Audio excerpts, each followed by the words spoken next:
ایک خاص اور میرا مجرب وظیفہ۔ میں نے ایک روز حضرت مفتی ظفرعلی خان صاحب رحمہ اللہ سے پوچھا، حضرت کوئی خاص وظیفہ جو انتہائی مشکل حالات سے نکلنے کے لیے، کسی بڑی مصیبت اور پریشانی سے نکلنے کے لیے حضرت بنوری رحمہ اللہ جیسے بزرگوں کا مجرب ہو، بتا دیں۔ فرمایا ضرور بتاؤں گا۔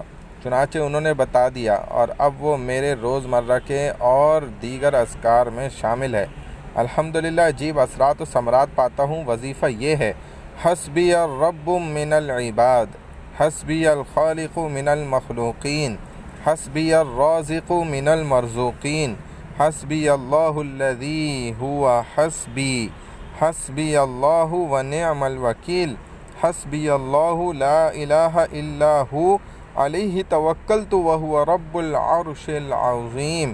کثرت سے پڑھیں، اٹھتے بیٹھتے کم سے کم 300 بار، اول آخر درود شریف 3 بار پڑھیں۔